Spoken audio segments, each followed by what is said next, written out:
I've got Kirby at number one for obvious reasons. He is the undisputed number one head coach in all of college football, and there is no debate for that. Number two, I've got Ryan Day. I'll battle number two and number three here, man. I mean, the recency bias with him winning a national championship, obviously you do have to have that factored in, that he did just win a natty. Yes, I know he lost 2 regular season games, but like we talked about, man, going on the run that he went on in this playoff with a 12-team playoff now, it does allow for a run like Ohio State just went on, to where a team might play like 4 really like very highly ranked teams to put a notch under their belt to beat a teams like Tennessee, Oregon, Texas, and Notre Dame all on a 4-game stretch. And then you throw in, he also beat 2 other playoff teams in the regular season in Indiana and Penn State. Mm-hmm. His winning percentage, like you said, has been incredible overall in his career. He just has a Michigan problem, which I don't know if he'll ever get over that problem or not. But the fact that he did win a national championship and he did win as many big games as he did this past year, and he does have such a high winning percentage overall in his career, I've got Ryan Day at 2. I've got Dabo at 3. I, again, teetered with the point of maybe having him a little bit lower. But like I said a minute ago, I just don't think that the 3 names that I've got behind him after this have done enough yet in their careers to overtake Dabo's overall resume. Like, again, I know that a lot of people out there are going to say, like, that's the standard that Dabo and Clemson have set for themselves is the reason why that a lot of people think that Dabo has fallen off. They just won the ACC championship, and people think that he's fallen off. Yeah. That's because of the standard they set with the Deshaun Watson and Trevor Lawrence years. Number 4 and 5 was really hard for me. 4 through 6 actually was really hard for me. Number 4, I've got Sark.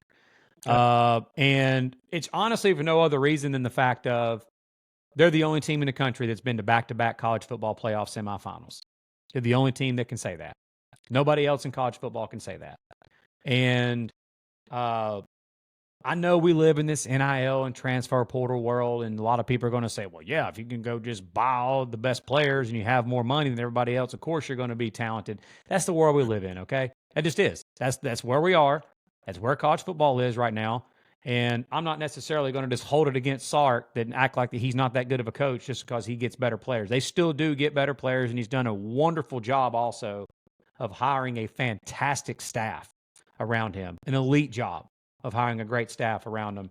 And the overall talent acquisition and the staff that he's hired around him, and yes, they have had a little bit of help with their schedules the last couple of years, not being maybe as difficult as others, of the reason why they are in back-to-back college football playoff semifinals. Number 5 for me was Dan Lanning. Lanning is number 5 for me, obviously, because I talked about it a minute ago. In my opinion, he did get one of the big monkeys that was on his back of winning the bigger games. He hadn't done that until this year. Beating Ohio State in the regular season, who went on to win the national championship. I know they got their cheeks clapped in the Rose Bowl by Ohio State later on, but they still beat the Buckeyes in the regular season this year. And in this first year in the Big Ten, they won the Big Ten championship and beat Penn State, who ended up being a college football playoff semifinal team. So I've got Lanning with a Big Ten championship under his belt at number 5. 6 through 10 for me, again, going to be obviously some of the same names, some not. Number 6 for me, I got your boy. Maybe I should start calling him my boy too, Marcus Freeman. Everybody's boy. I mean, just incredible culture builder. Obviously, some recency bias involved in here, and rightfully so. Taking Notre Dame to the national championship game this past year with all of the injuries that they had, just remarkable what he was able to do with this team this past year. And again, talent acquisition, building a culture, and how you like hire a staff around you. What type of staff? Like, can you do an elite job of hiring good people around you? He has done that and more. Hiring Mike Denbrock as his OC was one of the best hires. We talked about that a lot going into last year, what that could mean. And it was incredible. Al Golden is his defensive coordinator, obviously doing an incredible job that Golden did. And he's hired other positional coaches, and he's had people coming after his GM. I mean, the overall staff, the people that Marcus Freeman put around him has been incredible. And as long as Marcus Freeman is the head coach at Notre Dame, the Irish will be in good hands. So I've got him at 6. I've got Kalen DeBoer at 7. I think you had him at 7 too, didn't you? Yeah, I've got DeBoer at 7. Again, his winning percentage overall in his entire career, dating back to his days at Sioux Falls, what he did at Fresno, what he did at Washington, year 1 at Alabama. I know people are going to say that all the talent that he had and stuff, he still did a decent job in year 1, but not as good as what obviously is expected at Alabama. I mean, the greatest coach in the history of the game retired in the same calendar year. And he had to take over a roster, and they lost so many players in the transfer portal.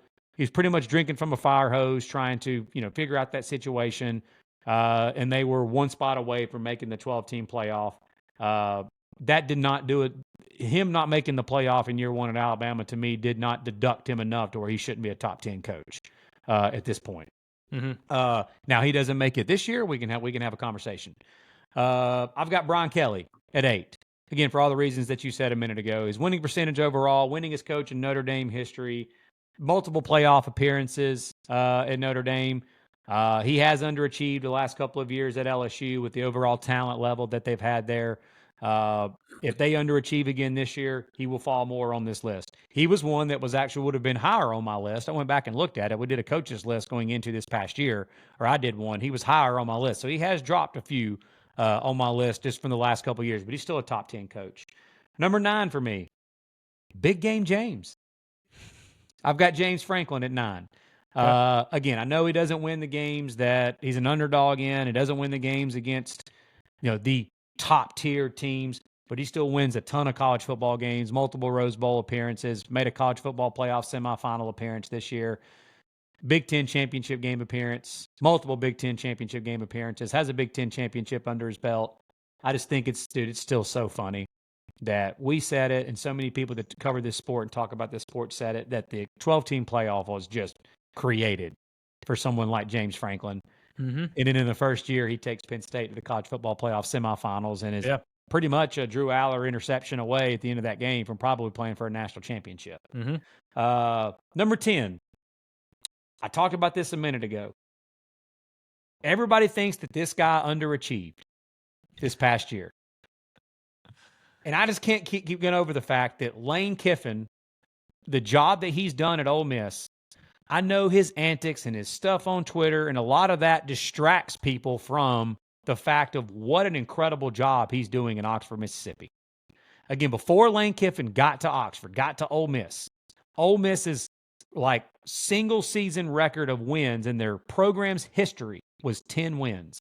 He's done that 3 times just since taking over in 2020. 3. And he has the most wins in a single season in Ole Miss history 2 years ago when they beat Penn State in the Chick-fil-A Peach Bowl where they won 11 games. Mm-hmm. He has gotten Ole Miss to the point to where they go 9-3, 10 wins with a bowl win, and everybody is making fun of him, saying that they underachieved. That is where he has this Ole Miss football program now. Yeah. And Ole Miss is one of only, I think it's 2 teams that has never made it in like the original SEC, that has never made it to Atlanta for an SEC championship game appearance. And he's winning 10, 11 games just about every year now at Ole Miss. So I don't think he's underachieved at Ole Miss. I think he's overachieved at Ole Miss. And so I've got him at 10. At number 11, I've got our boy, Kyle Whittingham. I feel almost disrespectful after the case you made for him, at 6? Yeah. So he probably should be higher on my list, but I've got Witt at 11. Again, he's just a factory, man. Winning games in this past year. Just an awful season for Utah this past year. They got bit hard by the injury bug. Be interesting to see. 2 years, they've just injuries, man. Cam Rising not playing. They got some pig farmer out there a couple of years ago throwing tutties and beating USC. Imagine if Cam Rising seriously would not have gotten injured and where Utah probably would have been these last couple of years. Mm-hmm. I mean, not having a quarterback, obviously in college football, they had guys that literally had a lot of trouble just completing a forward pass. He's got one coming in this year in Devin Dampier. Yes, he does. I was just getting ready to say, bringing in the OC from New Mex and bringing in Dampier at quarterback. I'm interested to see. Can't wait to see what Utah looks like this year with that style of a quarterback and a little bit of an exciting offense there.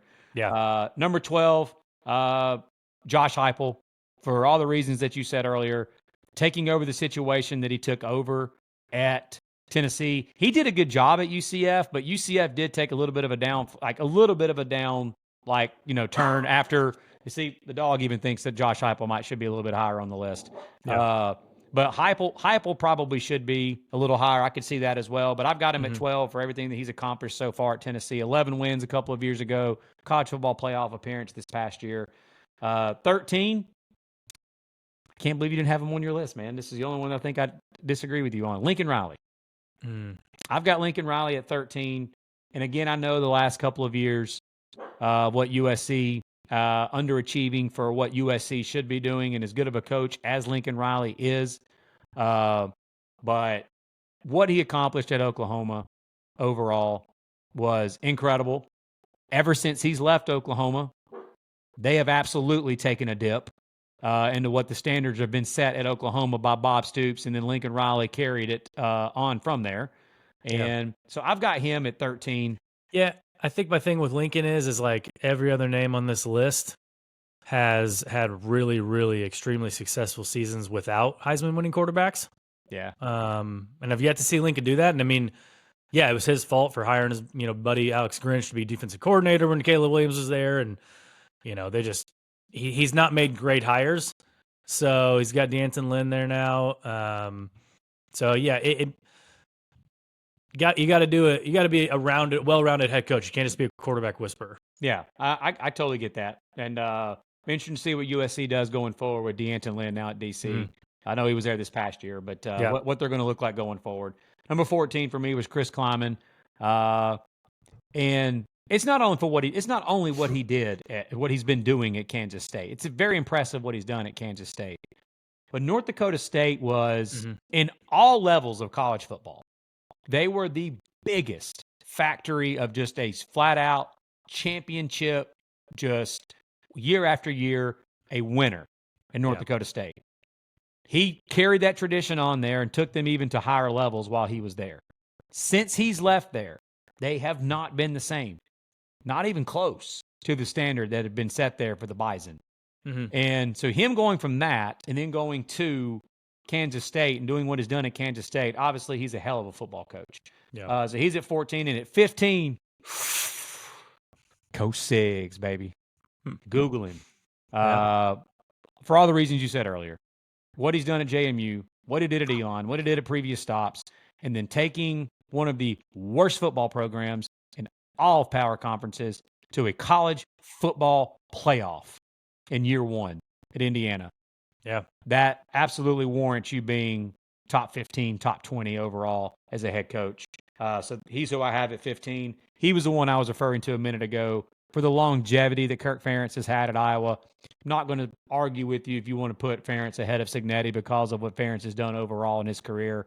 But I just can't get over the recency bias, man, of what Siggs did in his first year at Indiana. Plus, I like the guy. So this is my list. So I got him at 15. Yeah. Well, I appreciate you guys indulging us, during conference tournament weekend here, talking a little college football head coaches. We love lists. We're definitely going to put out some more lists later on this season. This will probably be one of them. So you'll see this pop up here in a couple months, just, scrolling through TikTok, at Always Talking Ball, or Instagram at Always Talking Ball, YouTube Shorts, anything like that. You're going to see it pop up and you're like, oh, yeah, those guys did do a list. Maybe I should go check out their entire episode. So, appreciate you guys listening. Like I said, we're going to be back next week. We're going to talk some March Madness. We're going to talk, who's going to cut down the nets, who we think is going to cut down the nets. Will it be Auburn? Will it be Alabama? Will it be Duke, Houston, Florida? So many good teams this year. Should be fun to watch. Next, 4 weekends of the sports calendar with basketball and then the Masters coming up. So awesome.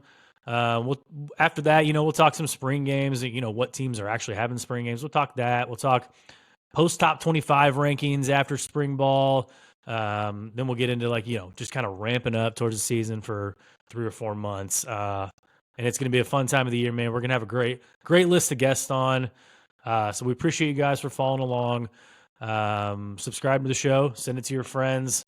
Lance, you got anything else to add? No, man. You could follow the show also on Spotify, on Apple Podcasts. Follow us on Instagram, Twitter, TikTok.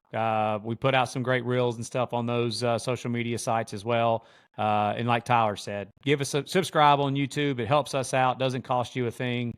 If you think this show is good, we're not asking for freebies. If you think this is a good show, send this along to your friends that you think that they love college sports and college football in general. We just love talking ball with you guys. So we appreciate you joining us. All right. We'll see you next time.